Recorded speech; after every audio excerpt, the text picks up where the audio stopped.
Ladies and gentlemen, please welcome this evening's guest moderator, Scott Foundas from the Film Society of Lincoln Center, and tonight's guest, James Cameron.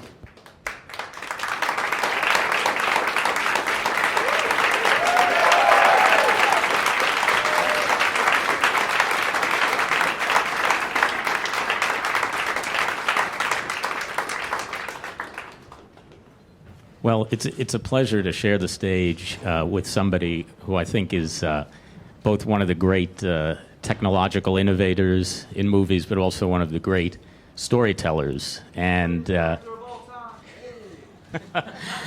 pay him $20. He always comes to my thing, and we settle up afterwards. So actually, maybe we can talk a little bit, I'm hoping, about both the technology of Titanic and the storytelling of Titanic. And a logical place to start with the 3D reissue of the film in theaters right now seems to be to talk a little bit about that process of converting the film, what compelled you to do it, and what was involved in doing it. Well, let me start with what's involved. I think there's this sort of misconception, and you guys are probably too hip for this, but there's this misconception out there that there's some kind of killer app. You feed a 2D movie in one side, and a 3D movie gets spit out the other side. But it's not. It's human in the loop, labor-intensive artists sitting at screens. Yeah, they're using software, and there's a lot of fairly sophisticated tools they use, but it's still about human perception, looking at these flat, two-dimensional images and trying to figure out, what the 3D should be, what the depth should be. So it's unbelievably labor-intensive, and it's very subjective. So it requires, I think, the filmmaker to be a part of the process, to say, no, that's too much 3D, that's too little, I don't feel the depth is right here, and kind of guide them through it in the same way that you'd guide, the mix or the scoring or color correction or anything else. So it's going to get into an interesting ethical area. Wouldn't we all love to see The Godfather, for example, or we were just talking about Heaven's Gate, or whatever your favorite big epic movies are? Wouldn't you love to see those in 3D? But what happens if the filmmaker's not around? Should we do Lawrence of Arabia? And who would do that? Who would take that responsibility on to speak for the filmmaker? It's going to get into a tricky zone. I feel comfortable with Titanic because I was there doing the process. And as to why, well, first of all, I love 3D. That's kind of a given. And I had wanted to do Titanic for a long time, but really, the exciting part of it for me is to bring Titanic back to movie theaters. And I know, people are watching movies on progressively smaller screens, it seems, these days, and you don't, as a filmmaker, get a chance really to get a second chance to put your movie in theaters, to see it reborn in the cinema. And so that's exciting in and of itself. The film looks better than it looked in '97 because we did a 4K digital remaster. We tweaked the color, took all the grain out, sharpened it up. It looks like it was shot in 65 millimeter. It looks better than it did then, and that's just if you're seeing it in 2D. And then the 3D is obviously a heightened and enhanced experience beyond that. Well, you've been one of the big proselytizers of the 3D revolution, and I'm wondering if you can speak a little bit about what in 3D technology today do you think is lasting in a way that the previous waves of 3D movies in the 50s and 60s and in the 80s sort of died out and went away for decades before they came back? Why won't that happen today? Well, you had a brief flirtation with 3D in the early 50s, starting with Buona Devil, and then there were 25 titles in 18 months, believe it or not. Everybody trying to cash in on the novelty factor, and it was purely the novelty of the stereoscopic illusion in a theater. It wasn't, they were pretty much mostly B titles, and it wasn't really embraced by serious filmmakers, and there were serious limitations on the technology at the time because it was film-based. And film-based 3D just doesn't work for a lot of reasons. So, and then there was another, kind of tiny resurgence in the 80s, only a handful of titles.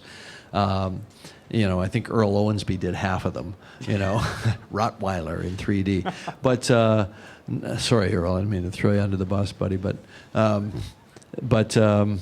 and then digital technology came along, and when I made Titanic in 96, 97, I didn't really dream that there would ever be a kind of a 3D renaissance in cinemas on a mass scale.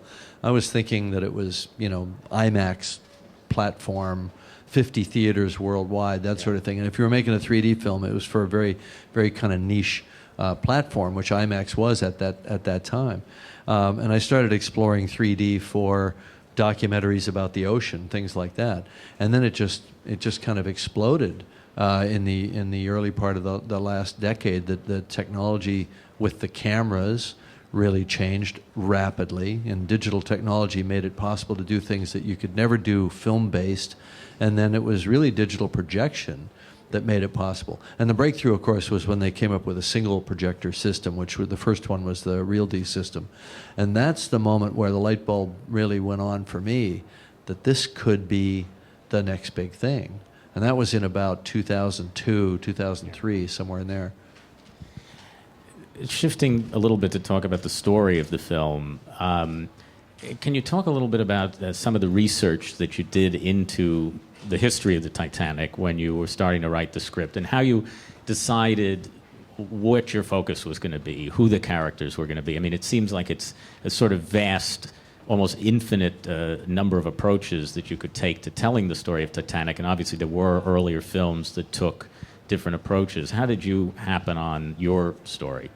Well, the inspiration to do a film about Titanic came from literally two things happened within 2 days for me. One, I watched Night to Remember, and I got this feeling that it would make a great film, and with the finding of the wreck and the new technology, the ROVs, all the stuff that I had used in The Abyss, and this was right after, this was in 91 or 92, so right after Terminator 2.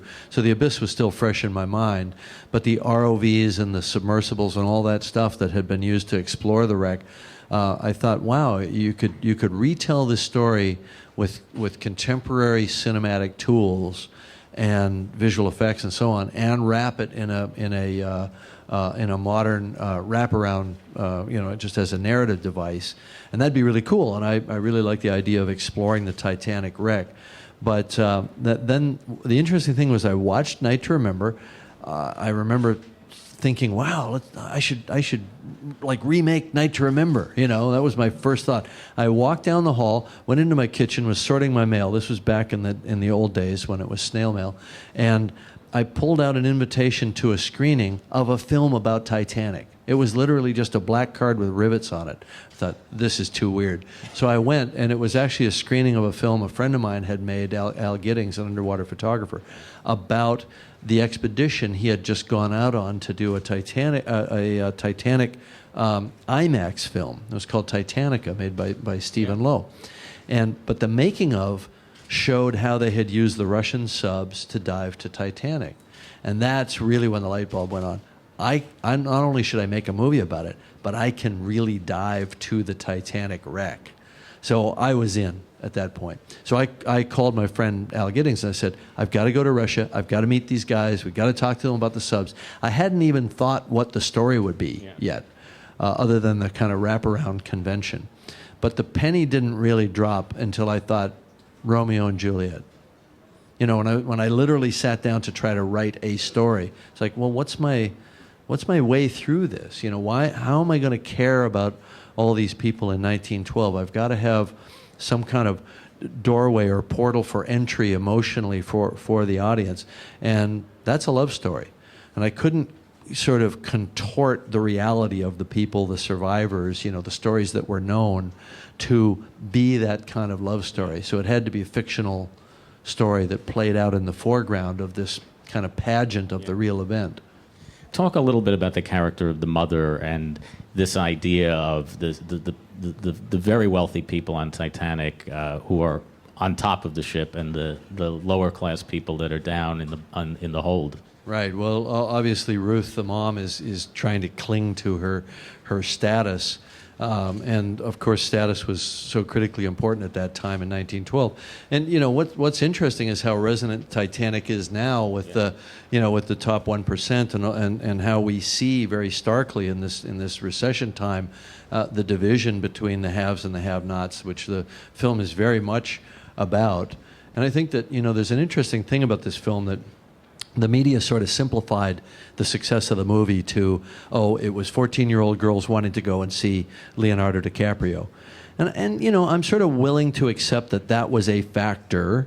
I'll give you $400 million of gross for that factor, okay? You still got to account for the other $1.4 billion. And so there's more going on. And I think that women in general, and young women specifically, they were, I think, of course, interested in Leo, but I think they were also interested in Rose, because Rose represented something. She spoke for them. And that thing that women go through when they have to fight against the expectations of family and society to become individuals and to be their, kind of their inner self, which Rose succeeds in doing as a result of all these, traumatic things, but really because of having met a guy who recognized her for who she was and gave her confidence. So you see the straitjacket that she's in, and it's quite literally represented by the corset. The funny thing is, I wrote it where Rose was doing up the mother's corset, which sounds like, so obvious that it should be this way. It made sense to me the other way, because the mother was of a very straight-laced generation, and was, but when I flipped, I literally that morning got up, was having breakfast, and thought, I think I should turn that around. I think the mother should be putting the corset on Rose, and of course it makes the scene. It just, because the physical action of the scene so perfectly underlies the dialogue.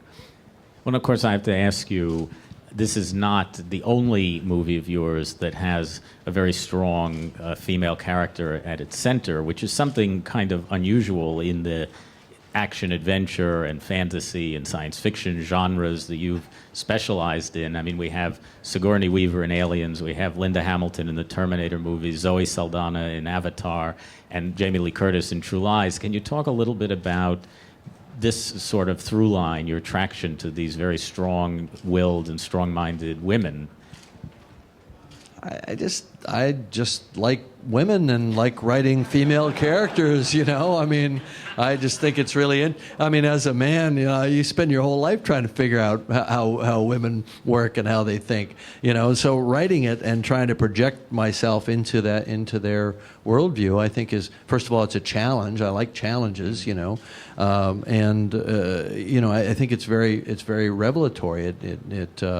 It helps me understand what women are struggling against in the world and so on. I think these strong characters is like, Linda Hamilton picks up a shotgun and blows away the occasional, T-1000, but that's not why she's strong. Right. She's strong because she's internally strong. And it's funny watching Hollywood mess this up over and over, because the women are either kind of secondary to the hero, the girlfriend, the wife, the love object, the sexy chick or whatever, or they make them central, but they make them these kind of comic book Amazon characters that don't have the vulnerability and the complexity, and there's no sense of reality to them, So women can't get behind them because they're not real enough.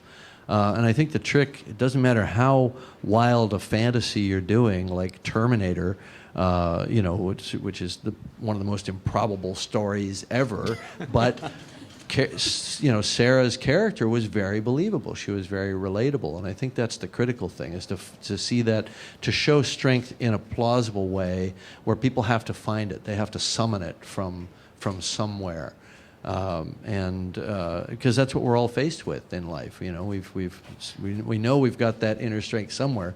It's just sometimes hard to find. Now, you've, in the 15 years since Titanic, done a fair amount of additional research into Titanic. First, there was the documentary Ghosts of the Abyss, wonderful 3D IMAX documentary, and then your National Geographic special that was just on. Well, it's been a really interesting journey, and the epiphany to it really only came just a few weeks ago when we did our kind of forensic roundtable that the documentary was based on. I guess it was actually a couple months ago at this point. You know, we did an expedition in 2001, another one in 2005, and I was able to fly a robotic vehicle through the corridors and stairwells and rooms of Titanic. And from that video survey, we were able to look at the damage and how the damage was progressively greater on higher decks as the water rushed in faster and faster. So we were able to actually create some benchmarks for the flooding. And we started to think a lot about, well, which portholes were open, and there was a big gangway door on the port side that was left open, and we pieced together some of the testimony, and we realized that door probably was opened. It didn't open when the ship hit the bottom. It was actually opened as part of the evacuation and left open, and it would have accelerated the sinking. And so we started to feed all that data into a computer model that was actually created at the U.S. Navy Academy by a guy named Commander Stetler, and a whole bunch of the midshipmen and some of his officers in training worked on this computer model. And it turned out not only was it the most complex and detailed computer model ever created of the Titanic, it's the most complex and detailed progressive flooding study ever done of any ship, ever. And in this model, they were able to run simulations and see how the Titanic would have flooded and how it would have tilted and ultimately broken up. And they found out something really interesting. No matter how they changed the initial conditions minutely, staying within the boundaries of what was known, the ship always tipped over. The ship always capsized, or almost capsized, what they call lolling, where it tipped over about 45 degrees. Sometimes it went to port, sometimes it went to starboard. But it never sat upright. But we know historically the Titanic sank almost perfectly upright, and that's what allowed all the people to get off. And it's well known that Titanic didn't have enough lifeboats for everybody on board. But what people don't think about is every single lifeboat they had, they were able to launch, and the last two boats actually floated off the ship. They didn't have time to get any more into the water. Having more boats wouldn't have saved more people. The people that were saved because the boats were able to be launched down the vertical sides that were like a skyscraper of the ship. If it had tipped over, they wouldn't have been able to do that. And so the only thing that we can conclude from that is that the guys down in the engineering spaces were running the pumps, madly trimming the ship by pumping water back and forth from one side to the other in the trim tanks and the water holding tanks and so on. None of those guys survived. They all stayed on board to the last seconds and never made it to any of the boats or got off the ship. So we'll never know the answer for sure. But there's a very strong indication from this long study and analysis that the true heroes of the night were not the second officer Lightoller, the hero of A Night to Remember, but these guys, these engineers down in the lower spaces, keeping that ship upright, just sort of balancing it on the edge of a dime, so that they could get all those boats launched. And that's a revelation to me. I'd studied Titanic for 15 years, and it never occurred to me. Every one of the major shipwrecks that we hear about, the Andrea Doria rolled over, the Costa Concordia rolled over, Bismarck rolled over. They all do because of free surface effect. They don't just sink straight down, but of course that's what happened to Titanic. So either it was the most amazing miracle in history, or there's a human story behind it that was teased out by analyzing the data. I'm going to turn it over at this point to the audience and take some questions from them. There's a microphone going around, I think. So maybe we'll start right here in front on the right here. At this point in your career, you're probably afforded more control technically and creatively over your works than probably anyone else in the industry. And you're known as a perfectionist and liking to control your products from the beginning to the end, every part of the process. And so I'm wondering, what role do you let serendipity and limitation play in the making of your films at this point in your career? Because we hear a lot about happy accidents, and also about movies like Heaven's Gate, where it was total control and turned out terribly from a box office standpoint. Well, some would argue with that, but. No, I think that's a fair question. I mean, total control doesn't necessarily yield a better movie, I mean, let's talk. I mean, I could spend a while talking about the idea of control. You still have partners. You still have to be responsible to the people that are writing the check for the film, and so it's still a collaboration. But the real collaboration is with the actors and with the other artists that feed into the creative process. And I always believe every day when I go to the set, I leave the door open for lightning to strike. And I think that the real art of making a film is recognizing that. That's why I don't overly storyboard my scenes in advance. I like a scene to have life. I like it to breathe. I like to hear what the actors have to say about where they should be standing, how it should be played out. So, I think it's about letting the magic happen and recognizing it when it happens, and not feeling like you do have to control everything. Because a movie doesn't spring fully formed from the forehead of, in some way that, back when I was studying film, I thought those guys like Hitchcock and Kubrick and those guys, they knew everything, every shot, every lens flare. It's not like that at all. The real art of filmmaking is letting it flow, letting it have a natural life, and being smart enough and not threatened enough to be able to run with what other people bring to it. That's the key to it. You're really just conducting the orchestra. The soloists still have to play. They still have to play beautifully and richly, and that's what filmmaking's all about. Stage left, to your left. Third row, your left.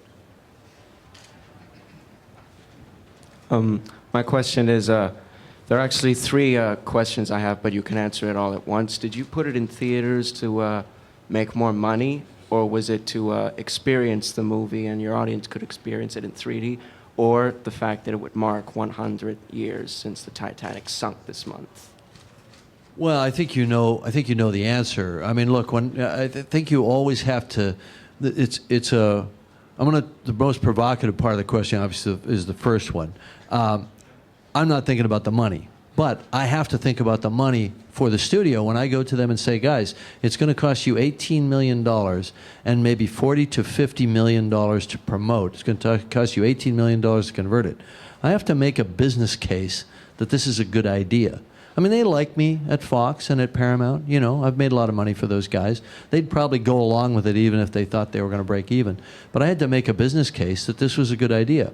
And at the time that I made that business case, there wasn't Lion King and there wasn't Star Wars ahead of it demonstrating that it was going to be commercially viable. It was, in fact, I started talking about this in 2004 when there weren't even that many 3D theaters and nobody even knew if 3D was going to take off. So there was a long process of having to build that case. And as of right now, I still don't know if we're going to make money. That's really not the point. The point for me as a filmmaker is to see the movie back in theaters on the big screen where it belongs. I mean, people have, there's a whole generation of people that think they know Titanic. They've watched it on video. They haven't seen it yet. You haven't seen it until you've seen it in a theater. That's the way I look at it. That's the movie that I made. To me, video is a necessary part of the process, but to me it's like when a movie dies, it goes to hell, and hell is video.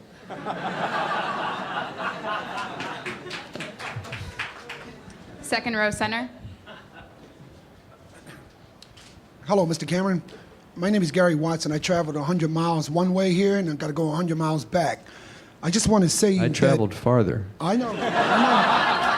I'm still on Guam time. And you're worth it, I just want to say that in partnership with Apple and the uniqueness of your ability to be the icon filmmaker of our time, you are our Alfred Hitchcock of today.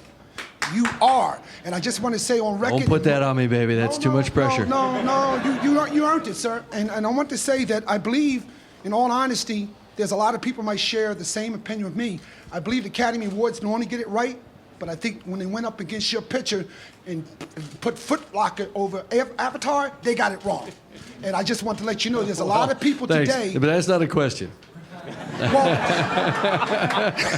it's an opinion. Yeah, well, I just want to say to you... But what's your question? My question is, do you find it a greater challenge when you are directing actors of the caliber, or rather younger actors like Leonardo DiCaprio and Kate Winslet, or do you find it easier, in your experience, directing people of the caliber of Arnold Schwarzenegger or some of the more elite VIP actors that you've met over the years has worked for you in your productions? Thank well, you, sir. I mean, I think you're talking about the difference between up and coming actors and stars. You know, Arnold's a star, Sigourney's a star. You know, I was involved with them early on in their rise to stardom. So there's a familiarity there. You know, I mean, I haven't really ever sought out to work with like superstars. To me, it's more interesting to work with people that I think are really talented and really right for the characters. And Leo and Kate both went on to stardom, and I think that was very evident even before we cast them in Titanic, that they were on that trajectory. So I got to work with them sort of before that had happened. And all I can say about that experience is it was a joy to work with two young actors that were that gifted. And the beauty of it for me as a director was that they each, you know, sometimes you work with two actors in a scene and one will peak out on take 3 and the other one's just getting warmed up on take 8. And it's really hard to cut a scene together afterwards. They both got progressively better on every take. And, you know, I mean, I don't like to do like a crazy number of takes, like 20 takes, but I'm perfectly comfortable doing 8 or 9 or 10 takes of a shot. And I was always rewarded by going again with them because they were able to just constantly build on what they had done, you know, earlier in the shooting. And, you know, we were beautifully matched to each other, the three of us, because of that. We've got the last question, far left in the back. Last question. Way over there. Wow, James Cameron. Quick question. You are part of a small percentage that has gone to one of the deepest parts of the earth. What's the biggest thing you took from that experience, or those experiences? I never thought of it as a percentage. What is 3 as a percentage of 7 billion? It's low. Very small. I mean, first of all, I think that when you go to such an extreme place, and I can only liken it to, you know, standing on the moon. It's as far from human experience as you could possibly be on this planet and still be on this planet. And, you know, it's such an extreme environment where the pressure is so intense that it could, you know, crush a titanium sphere, and yet life still adapts and survives there. And I saw these little amphipod creatures, you know, swimming around in the water around the sub. And so you're sort of struck by the adaptiveness and resourcefulness of nature to allow life to, I don't want to say flourish, because this was a bleak place. It's not like there were 50 different kinds of strange creatures swimming around. It was a very stark and barren place. But, you know, I felt just so privileged to get an opportunity to look with my own eyes at a place that no human being has ever seen and may never see again. There's not a lot of money to do research in the deep oceans, and I'm sure if people do go back, they'll go back to different places so they can get, you know, a broader base of samples. They wouldn't go back to that exact place again. Just like I didn't go back to the place they dove in 1960 with the Navy project, you know, the bathyscaphe Trieste. And interestingly, just as a side note to that, one of the two men that dove on that historic dive in 1960 was actually on my ship with us on the expedition. Dawn Wall, she's the only survivor of the two pilots, and he was the first person that greeted me and shook my hand when I came out of the sub back on deck.